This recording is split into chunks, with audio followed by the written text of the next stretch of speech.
My mom and my brother started seeing complications from him, lethargic, fussy, being tired, not eating. And so my mom gave me a call at work. And she said, look, something's not quite right with Aljs. I'm going to take him to the doctor. And I rushed over from work to see what was going on. They found out that his heart was enlarged. And the doctors came to us and said that Aljs would not make it overnight. So that was the beginning of our journey. The name of the heart disease we had never heard of. It was called dilated cardiomyopathy. It was where your heart is enlarged and is not able to squeeze appropriately to make blood go through the other parts of the organs of the bodies. And so I was just really shocked, to find out that this little baby that I thought was going to be healthy, vibrant, full of life, and we loved him so much, that he was just going to live life, a healthy life. But at 4 months old, our life came crumbling down when we found out he had this horrible disease. They started doing multiple tests.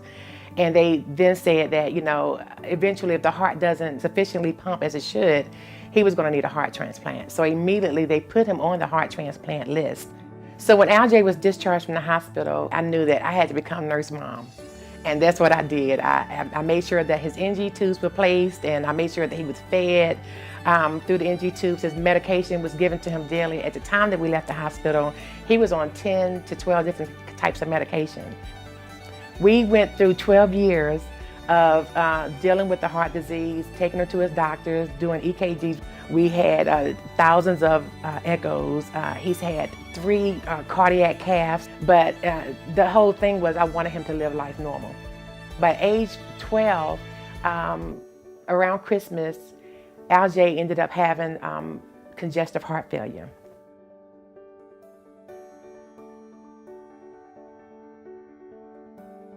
This time, Aljs would be admitted to the hospital for 127 days. That was probably one of my worst times. Seeing him struggle towards the end and not knowing if he was going to make it to get a new heart. I thought he was going to die, and he was close to it. We had been in the hospital 99 days. So I left the hospital that day and I said, I want to have a 100-day celebration.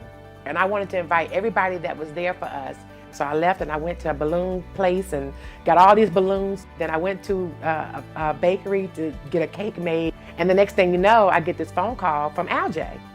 And Aljs goes, Mom, they just took my food away and I want to know why. So I asked him, I said, why don't you put the nurse on the phone? So he puts the nurse on the phone. She goes, well, the reason why they took his food away is because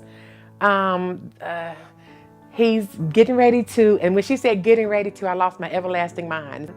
That's when I found out, I knew right then that my son was getting ready to get his heart transplant on the 100th, on the 100th day, as a matter of fact. The day we were supposed to have his party, he was supposed to get this heart transplant. And I was scared, but at the same time, hopeful.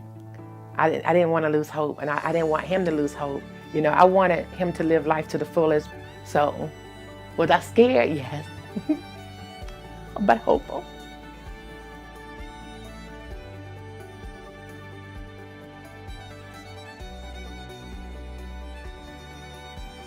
To see him just transform into this new person overnight, it was amazing.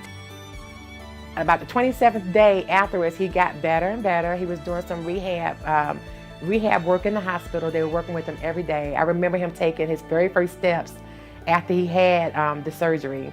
And that was just a beautiful sight to see. It was like a newborn baby learning to walk, and bit by bit, step by step, he was getting his strength back. And every day, it seems like his strength was coming back more and more, and he was ready to come conquer the world. After Aljs had his heart transplant, I immediately wanted to know who graciously gave up their organs so another person could live.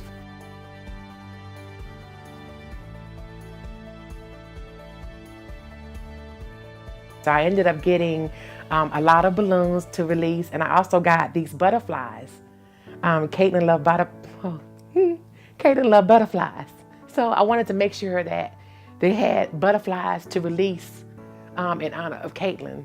After the ceremony, we ended up going outside, and then the dad was able to open the box with the butterflies. And so he shook the box and the butterflies all flew away. And then there was one butterfly that landed on his hand.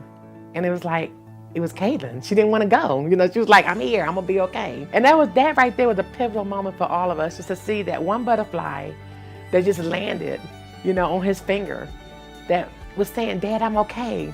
You know, I'm okay. You know, I'm gonna live through another person. I'm okay. I'm just grateful to the American Heart Association for all the things they do for the community, and the things they're going to continue to do for everyone who's going through this horrible disease. So don't give up, because the American Heart Association didn't give up on us.